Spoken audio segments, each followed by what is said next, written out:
Oxygen की जमाखोरी ना करें कि क्या खाना जीवन के लिए जरूरी नहीं है। और किसानों का आंदोलन जब तक तीनों काले कानून वापस नहीं हो जाते जारी रहेगा। आप सभी को धन्यवाद।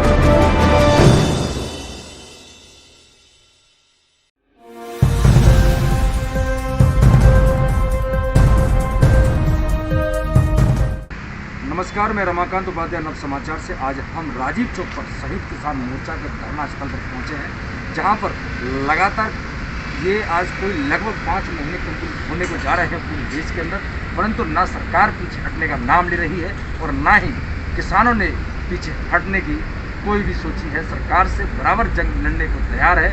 इस महामारी कोरोना में सरकार के सारे योजनाएं ध्वस्त होती जा रही हैं। सरकार काफ़ी मेहनत कर रही है पूरे देश के अंदर, जहाँ जहाँ दिक्कतें आ रही हैं, पर लेकिन सरकार अभी विफल है इस काम को लेकर। ऐसा जनता और देखने को मिल रहा है, जहाँ पर ऑक्सीजन जैसी और हॉस्पिटलों में बेडों को लेकर बड़ी समस्या हर प्राइवेट अस्पताल के अंदर और गुड़गांव में भी यही स्थिति है जिस प्रकार से पूरे देश के अंदर चल रही है, हर राज्य के अंदर। पर लेकिन इस पर सरकार कितने दिन में काबू कर पाएगी। कुछ राज्य अपनी अपनी बढ़ंता मार रहे हैं कि जिस प्रकार से कि उनका कहना है कि हमारे यहाँ कोरोना के केसेस नहीं हैं, पर लेकिन पता चलता है दूसरे दिन 29,000 से भी ऊपर मामले दर्ज हो रहे हैं। हमारे साथ में संयुक्त किसान मोर्चा के गुड़गांव से प्रधान चौधरी संतोष जी मौजूद हैं, हमारे आज के नेता हैं, जिनसे हम बात करेंगे कि आप किस प्रकार से इस कोरोना काल में किसान लोग लड़ रहे हैं। और दूसरा जो हमारा प्रश्न रहेगा कि जो काला बाजारी जिस प्रकार से मोदी ने कुछ समय पहले बयानबाजी की थी, उसको लेकर कि वो कितना ठीक है। संतोष जी, आपका बहुत बहुत स्वागत है नव समाचार में। धन्यवाद। मेरा आपसे पूछना है कि किसान इस समय किस प्रकार से इस महामारी का सामना कर रहे हैं, क्या उनको कोई परेशानी आ रही है? आप भी यहाँ पर लगातार काफ़ी लंबे समय से किसानों को लेकर धरना का संचालन कर रहे हैं। किसानों का आंदोलन आज यहाँ गुरुग्राम में 123 दिन हो गए हैं अनिश्चितकालीन लड़ने को, और ये जारी है। बीच में सर्दी का मौसम था और 2 डिग्री तापमान था, लेकिन किसान डटे रहे। आज तापमान 41 डिग्री है, लेकिन किसान अब भी डटे हुए हैं, क्योंकि किसान सर्दी में भी काम करते हैं, गर्मी में भी काम करते हैं, बारिश में भी काम करते हैं। और किसान जो है बहुत मेहनतकश है, मेहनत करके वो जो है पूरे देश का पेट पालते हैं।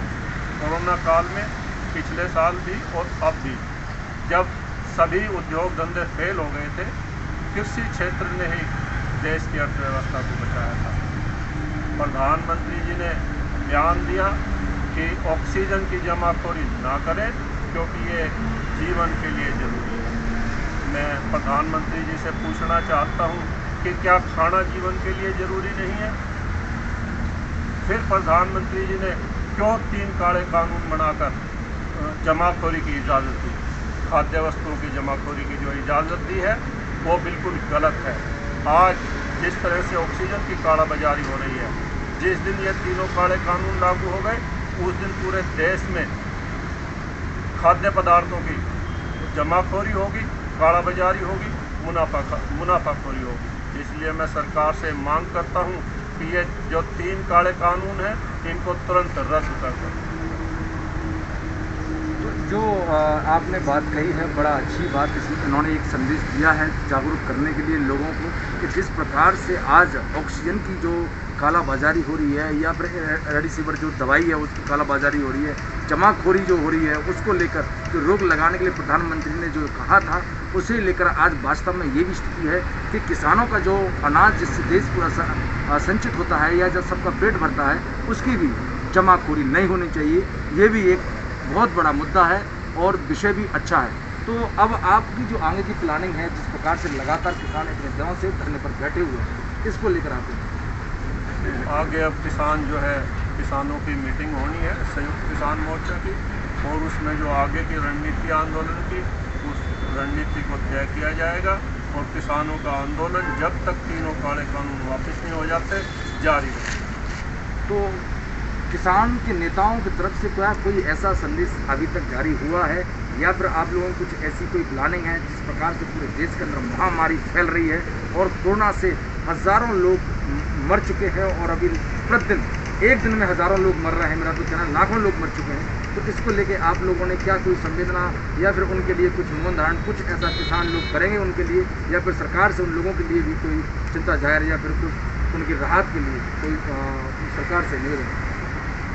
कोरोना से काफ़ी मौतें हुई हैं और मैं तो कहूँगा कोरोना से कम अव्यवस्था से, जो अव्यवस्था है, हॉस्पिटल में बेड नहीं मिल रहे, ऑक्सीजन नहीं मिल रही, दवाइयाँ नहीं मिल रही, उनसे ज़्यादा मौतें हुई।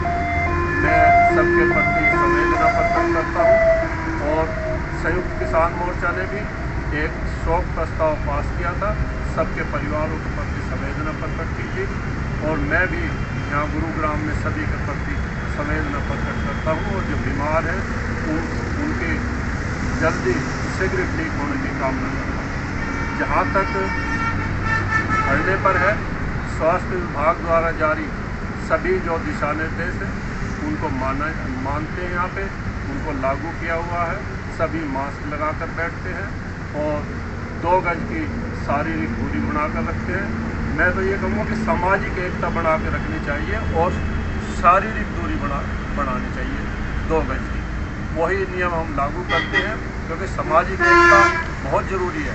हमने एक दूसरे की मदद करनी है। किसान जो है इस वक्त किसान योद्धाओं के रूप में काम कर रहे हैं और कोरोना योद्धाओं के रूप में काम कर रहे हैं। जहाँ कहीं भी किसी को मदद की ज़रूरत होती है उसकी मदद करते हैं, चाहे उसके हॉस्पिटल में एडमिट कराने की बात हो, कहीं प्लाज्मा देने की बात होती है, तो भी हमने ग्रुप बनाया हुआ है और सभी मिलकर उसकी मदद करते हैं जो भी मरीज हमसे कॉन्टैक्ट करता है। चौधरी संतोष जी का जिस प्रकार से कहना था कि जितने लोग कोरोना से नहीं मर रहे हैं वो कि उससे ज़्यादा कई गुना सरकार की और प्रशासन की जो अव्यवस्था है उससे लोगों की मृत्यु ज़्यादा हो रही है।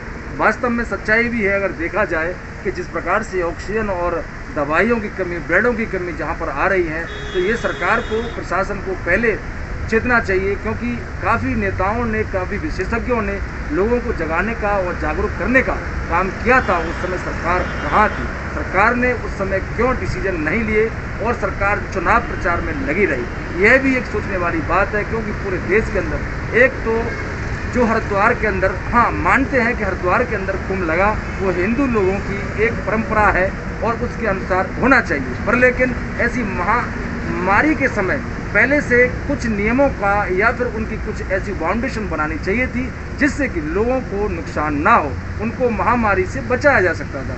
इसी तरह से 5 राज्यों के चुनावों में सरकार वैसे नए नए एडवर्टाइजमेंट देती रही, पर लेकिन जब स्टेज पर वहाँ पर प्रचार करते थे तो किसी ने भी इसका जिक्र नहीं कहा, ना ही लोगों को दूरी डिस्टेंस बनाने की जिस शारीरिक की बात करते हैं वह शारीरिक की भी वहाँ पर दूरियाँ नहीं बनाई। इसमें आप क्या कहते हैं? जो चुनाव हुए 5 राज्यों में लेके वहाँ पर दूर दूर तक किसी ने कुछ नहीं कहा, वहाँ पर तो कोरोना आज देखिए, आज बंगाल में बुरा हाल है। देखिए, सरकार की सरासर गलती है। सरकार को चाहिए था, सरकार के पास सब रिपोर्ट होती है कि किस टाइम क्या होना है। बीमारी के बारे में भी जब यूरोप में और अमेरिका में पता था कि सेकेंड लहर आई है, तो यहाँ भी कोरोना की दूसरी लहर आनी थी, सभी को, सरकार को इस बात का पता था और 1 साल हो गया था और बीच में कोरोना ठंडा पड़ गया था। उस वक्त सरकार को तैयारियां करनी चाहिए। जब ये पता लग गया था कि ऑक्सीजन जो है बहुत ज़रूरी है, तो ऑक्सीजन के प्लांट लगाए जाने चाहिए, तो हॉस्पिटल्स में बेड की व्यवस्थाएं करनी चाहिए थी। हमारे यहाँ किसी चीज़ की कमी नहीं है, कमी है प्लानिंग की, और वो प्लानिंग किसने करनी है? सरकार।